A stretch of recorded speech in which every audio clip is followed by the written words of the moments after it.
Bueno, sigue escalando la polémica por el mal uso de las licencias médicas. Le comentábamos recién los titulares. Hoy día el gobierno informó de la renuncia de Raúl Domínguez, un exfuncionario hoy de la Subsecretaría de Telecomunicaciones, cercano al presidente Boric. Su salida del gobierno se concreta luego de que fuera sorprendido usando una licencia médica para viajar a Europa. Estaba en China, extendió la licencia médica y se fue a Europa. Hoy, en tanto, la Contraloría detectó que 250 médicos del sector público asistieron partos en clínicas privadas mientras estaban con licencia médica. Queremos profundizar en este tema, en el mal uso que se ha dado a las licencias. Y estamos junto al exministro de Salud, Álvaro Erazo, a quien saludamos y le damos la bienvenida al canal 24 Horas. Álvaro, gracias por buenas tardes, invitarme. bienvenido. Un gusto saludarte. Igualmente, mire, hoy día en la mañana conversábamos en la Radio Universo con el fiscal Pérez, que está llevando adelante esta investigación. Sí. Y nos daba cuenta de dos cosas, así sintéticamente. Primero, la decisión del Ministerio Público de que no haya impunidad, primera cosa. Pero también la dificultad material de un caso de estas características, sí, que puede tener eventualmente a 25 personas. Entonces decía, no podemos interrogar 25.000 personas. El escándalo de FONASA de hace un par de años, recién hoy día están conociendo las formalizaciones y algunas condenas. ¿Cuál es la perspectiva real de lo que se puede sancionar efectivamente a estos 25.000 funcionarios? Yo creo que esta es una caja de Pandora, la Contralora, y hay que decirlo, yo creo que hoy día es la mejor funcionaria pública y la mejor Contralora que hemos tenido, porque ha superado todo tipo de limitaciones y ha dado cuenta de lo que esto era por muchos conocido, sabido, y ha apuntado justamente contra aquellos que hoy día están en el radar, pero probablemente van a aparecer muchos. Y el ejemplo es, por ejemplo, lo que está pasando con los médicos que, haciendo uso de la licencia, iban a operar a clínicas privadas. Ahí tenemos un doble delito, porque primero no pueden hacer práctica médica mientras están con licencia médica. En segundo lugar, hay que ver si las empresas, las clínicas, sabían de que estaban ejerciendo su labor con licencia médica, y hay un doble beneficio. Por una parte el sueldo, que lo siguen cobrando, y por otro lado... ¿Han condenado esta actuación, entre paréntesis? La han condenado, y yo creo que aquí tenemos que actuar con mucha sinergia, porque claramente aquí pueden haber demandas de los propios beneficiarios, personas que recibieron esta prestación médica en un ejercicio que es ilegal. Entonces, creo que esto puede dar para mucho. O sea, a lo mejor no son solo partos, pueden ser cirugía programada, y en definitiva estamos enfrente de una caja de Pandora que no sabemos dónde va a terminar. Y en ese sentido, los 25.000 casos, creo que hay que ser muy ejemplificadores en lo que se sancione, y tiene que ser rápido. Ayer a esta hora, donde está usted, estaba el exministro Jaime Mañalich, y le preguntamos más o menos lo mismo. Sí. ¿Qué es usted como ministro con este caso? Se lo pregunto porque esta es una muestra que toma la Contralora, y hace, no ella solamente, la Contraloría hace el cruce con la salida de extranjeros. Base de datos. Una base de datos bien amplia, pero esto es 23-24. Y uno se puede sorprender por la magnitud de los casos, pero no por el fenómeno. El fenómeno de las licencias médicas falsas es un fenómeno de larga data. Entonces yo le pregunto, usted, y de hecho un dato que entregaba ayer Mañalich, que decía la capacidad para fiscalizar, cuántas personas hay en el CONPIN fiscalizando. Y él decía, en la época que él fue ministro, durante el gobierno de Piñera, había 25 funcionarios en la CONPIN de la región metropolitana que hacían, entre otras cosas, fiscalización. Sí. Entonces decía, prácticamente no se puede fiscalizar. Yo le pregunto a usted como ministro de Salud, ¿qué hizo con el tema de las licencias médicas falsas? ¿Cuál era la magnitud de este problema durante su administración? ¿O no se sabe? Yo no tengo el dato exacto, pero claramente la instrucción que tenían los CONPINes era llegar hasta el último denuncia, y particularmente procedimientos, hay que decirlo. A mí me por eso hay que tener denuncias. Pues. Sí, a mí me correspondió llevar médicos a la cárcel. O sea, tengo a mi haber médicos a la cárcel. Que ¿Se fueron recuerda de cuántos casos? 3 casos que terminaron en la cárcel. ¿Médicos nacionales o extranjeros? Chilenos, que fueron procesados y que logramos... ¿Por licencias médicas falsas? Por licencias médicas, y porque había una maquinación. ¿Esto eran los grandes emisores que se conocen? Los grandes emisores, fundamentalmente médicos que atendían en el sector de San Antonio, de Santiago Centro, ¿no? Acá en la región metropolitana, en la calle San Antonio.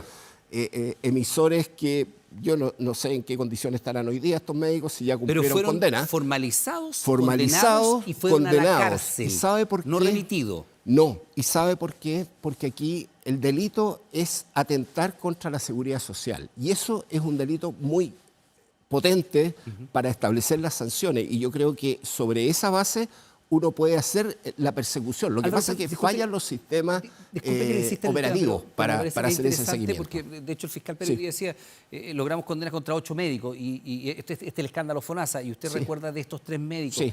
Estos eran estos grandes emisores ya, digamos, con el sistema digitalizado. Y médicos chilenos. Médicos chilenos, ya, a diferencia de lo que están haciendo Sí. ahora, que son extranjeros en su mayoría, de un centro médico que además no existía. Estos eran médicos de clínicas particulares, de hospitales públicos, eran médicos que atendían en su consulta. Libre elección, consultas médicas, ¿Ya? centros médicos y consultas que estaban dedicados a fabricar licencias médicas. Usted sabe que hoy día los médicos tienen tarifas, los que hacen mal uso y que son verdaderos delincuentes de corbata. Hay algunos que dan hasta 300 al día. Y que cobran de acuerdo al número de días que van a entregarle a la persona. Entonces, esta es una maquinación, la ley de los grandes prestadores va a servir, pero yo creo que esto no se corta con los grandes emisores. Aquí hay una cultura de corrupción, y quiero decirlo con todas sus letras, esta es corrupción.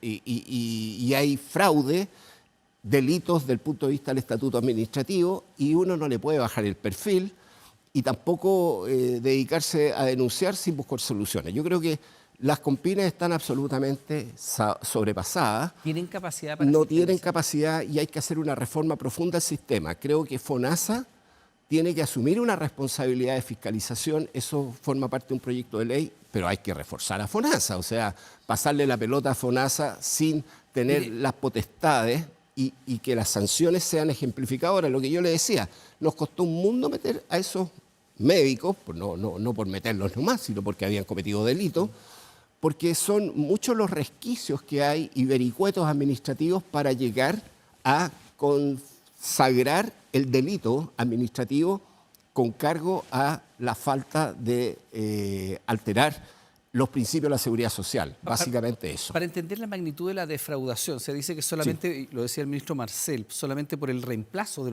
los trabajadores que, comillas, están con Sí. licencia médica, esto le significa al Estado 350 millones de dólares. Es solamente en el gasto adicional que significa contratar más gente, más allá del perjuicio que significa que el Estado esté pagando por una licencia que es falsa. Sí. Bueno, ayer el exministro Mañach, se lo preguntó usted también como Sí. exministro de Salud, decía que si solamente se rebajara el 10% de este fraude, o sea, no que se elimine la práctica ni que todos empiecen a ser buenas personas, sino que se rebaje un 10% este fraude, se terminaría con las listas de esperas en un plazo de 2 años. ¿Esa es la magnitud de este robo? Perfectamente posible, o sea, claramente hoy día, sin decir que todas las licencias, por supuesto, están Hay mal que hechas, ver ¿no? caso a caso. Pero ya hoy día, del 7% que aportan los trabajadores en el sector privado, pero también en FONASA, que es la mayoría de los chilenos, de ese 7%, el 5% se gasta en pagar licencias médicas. Vale decir, ¿El 5 del 7 o 5 5 puntos, del 7. o 5 puntos porcentuales de estos? más del 60% del 7% de los chilenos se va a pagar de los licencias 7, del médicas. 7%, 5 puntos porcentuales completos. Así es. Entonces estamos hablando de una magnitud que supera la posibilidad de, entre comillas, hacer pequeñas modificaciones. Acá tenemos que entrar con una reforma estructural al sistema de licencias médicas. Traspasar esta función, los compines no dan abasto. Yo creo que es una estructura que está, yo diría, no es del siglo XXI. Y no es por la incapacidad humana, profesional, sino porque se fueron agotando, achicando sus capacidades instaladas, tienen que administrar las licencias que son más bien crónicas, subsidios de incapacidad, de invalidez, o sea, tienen una cantidad de funciones, más de 20 funciones. Entonces es una estructura que es como la caja de crédito prendario, o sea, la tía rica famosa. Son instituciones que tienen que ser superadas por modelos de gestión inteligente, con inteligencia artificial, con tecnología muy de punta, y que adviertan y que sancionen, de veras, porque aquí hay sanciones, mire, muy, muy débiles. Pero volviendo a lo que Sí. incluso de lo que le preguntaba al comienzo y de esta conversación que teníamos con el fiscal que está llevando a cargo esta investigación, que además de la Fiscalía Oriente, que ya estaba haciendo el caso del escándalo FONASA un par de años atrás, Para poner la perspectiva y aterrizarla a la realidad, no se van a poder interrogar 25.000 No. personas. Es muy difícil que se formalice a 25.000 personas y por ende, aunque la decisión del Ministerio Público sea evitar a toda costa que haya impunidad, aquí uno entiende que los casos, y se lo voy a decir bien coloquialmente, los casos del tipo que se tomó 3, 4 días y se fue en un paquete turístico al Caribe, probablemente, si lo hizo una vez y no tenga una reiteración, esos van a pasar comillas colados. Es muy difícil que aquí se formalice a 25.000 personas. Yo no recuerdo un caso en nuestro país donde se haya formalizado a decenas de miles de personas por delitos. Sería una locura. No hay los recursos humanos para hacerlo. No existe, y además desde el punto de vista material, como usted siente en una audiencia de 25.000 personas, ¿qué juez va a poder estar viendo 25.000 causas? Por eso, ¿cuál es la perspectiva real de que esto tenga sanciones efectivas? Yo creo que hay que partir por los casos que son emblemáticos, por así decir.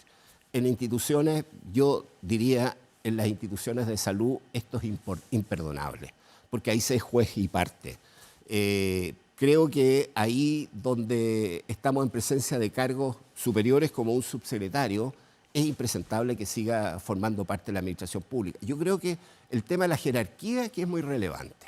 La reiteración y la magnitud de los delitos. Claro, yo creo que personas que han Hay una sido... persona que tiene 345 días de licencia. Sí, o sea, la magnitud, la jerarquía de los cargos que tienen de responsabilidad, la función de responsabilidad que se le ha otorgado a esas personas, tienen que ser elementos de juicio para priorizar las sanciones. O sea, se debería formalizar o perseguir penalmente a los casos más grandes en volúmenes de defraudación y más altos en jerarquía. Así es. Yo creo ¿Y para que, el resto? Yo creo que en ese sentido hay que continuar porque nadie puede desconocer que estamos recién partiendo con la identificación de estos casos. O sea, Contraloría tiene una capacidad, y vuelvo a reiterar el reconocimiento de la Contralora, a la señora Dorothy Pérez, de poder hacer un seguimiento de casos. Lo que pasó ahora con los médicos que dejaron con licencia médica su cargo sin atención a pacientes FONASA y se fueron a atender Déjeme preguntarle sobre ese caso, a los pacientes privados en las clínicas. Uno podría entender que cuando las licencias eran extendidas manualmente con el famoso talonario, que tiene que ser un instrumento timbrado por la Casa Moneda, con todo lo que significaba, y que se vendían además los talonarios, se vendían. Sí. Hasta hace poco hay mercado. Había mercado para eso. Bueno, uno entiende que ahí cuando el registro es manual, el cruce de informaciones es más difícil. Pero cuando la licencia pasa a ser electrónica, y le pregunto específicamente por los médicos que tenían licencia vigente en el sistema y que teniendo licencia en el sistema público iban a operar al sistema privado. ¿No hay una manera de que esa información se cruce y que la clínica A diga, viene el señor Erazo, que es doctor, viene a operar? No, pero este caballero está con licencia, no puede. ¿No hay ese cruce o no se quiere ver ese cruce? No se ha hecho ese cruce. Perdón, esa información es... ¿La clínica sabe que usted está con licencia? O sea... ¿Tiene esa información? Podría acceder a eso si es que hay un mandato administrativo. Así como hoy día, cuando un médico atiende, está el respaldo de que el médico que está prestando esa acción médica, esa prestación, lo hace con un aval que es el respaldo de ser un médico titulado, por así decir. Pero para ser más específica la pregunta, cuando un médico tiene una licencia... Sí.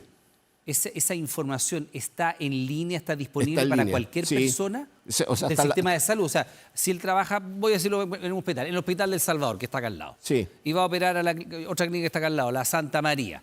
En la clínica Santa María pueden saber en línea si el doctor Erazo, que trabaja en el Hospital del Salvador, está con licencia.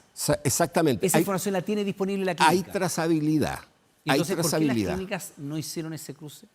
Porque yo creo que hay un acto de dejación y de, entre comillas, buena creencia de que las cosas se están haciendo bien. Entonces, es justamente en este forado de la seguridad social, que son las licencias médicas, donde tenemos un boquerón abierto de pérdida de plata, de recursos públicos, y además agréguele esto otro que lo usan para hacer beneficios turísticos o para hacer pecunio personal, dejando de lado a sus pacientes en el hospital público para ir a hacer atención privada. O sea, bueno, los sistemas son perfectamente posibles de hacer trazabilidad, porque la licencia médica uno puede hacer el seguimiento, ¿qué pasa con esa persona? y particularmente estamos hablando de licencias de 10 días para arriba, donde efectivamente están los mayores riesgos de mal uso. O sea, una licencia curativa de 7 días, indudablemente que no da para hacer una fiscalización. De hecho, en Compine esas licencias pasan y se aceptan automáticamente. No hay capacidad para estar controlando todas las licencias. Ahora, le hago una pregunta, porque aquí también uno empieza a pensar que la laxitud Sí. de las licencias, que es un derecho laboral que tienen los trabajadores a reposar cuando están enfermos. Pero nosotros tenemos cifras que dicen que nuestro país tiene de los peores índices de salud mental en el continente. Sí. Y claro, si uno mira que se están mal utilizando, probablemente la cifra es mañosa, o no es clara, o no es nítida, o cosas más intangibles como un lumbago, dolor de espalda, no tengo idea, etcétera.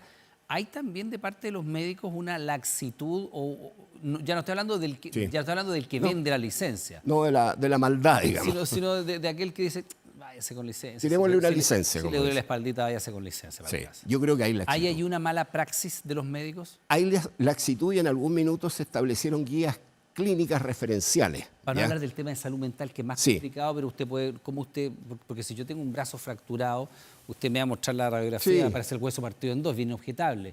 Pero si estoy con depresión... Con un esguince, por ejemplo, O un es esguince, distinto. el límite entre, no tengo idea, una tristeza natural y un cuadro depresivo que puede ser leve, mediano o severo, también hay laxitud. Ahí lo que se ha estado fomentando, y la ISAPRES creo que en ese sentido lo han hecho, FONASA débilmente los servicios de salud, porque FONASA en esto mira nomás, actúa como caja pagadora.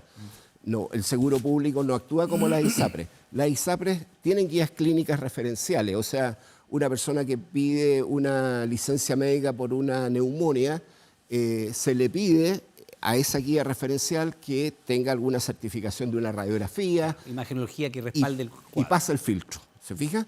Yo creo que en eso tenemos que ser mucho más estrictos. Porque Ya, pero aquí, no hay radiografías para el estado anímico de la para la gente. depresión no lo Para la hay. depresión Entonces no hay, tiene que no haber hay. una certificación.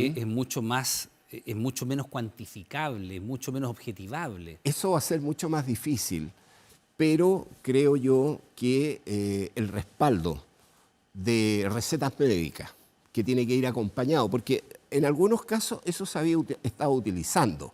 De hecho, el Colegio Médico había hecho sus consideraciones en estas últimas semanas, en estos últimos meses, de que se estaba insistiendo, por vía Compin, de que se pidieran muchos antecedentes de la ficha médica y también de las recetas. Yo creo que eso hoy día cobra absoluta vigencia y necesidad. Mientras no tengamos un sistema Esa transparente... Es una resistencia a la fiscalización del colegio. Sí, claro. O sea, Y claramente... le pregunto por eso porque cuando estaban se ha pagando tratado- juntos por pecadores, decía Cuando el se ha colegio. tratado de avanzar, por ejemplo, en una cuestión que a todas luces puede parecer razonable, o sea, no existe capacidad humana para estar dando una licencia médica cada 2 minutos. Sí. Nadie puede dar una licencia, nadie puede dar 300 licencias médicas al día a menos que esté haciendo fraude. O que la haga la secretaria y firma. A menos que esté haciendo fraude. Entonces, Claro. pero también los médicos se oponen a que haya una limitación al número de licencias que puede emitir al día. ¿Por qué un médico va a emitir más de 20 licencias médicas al día? Lo cual ya es una locura. 20 significa que tuvo el tiempo para atender y evaluar a 20 personas en una jornada laboral.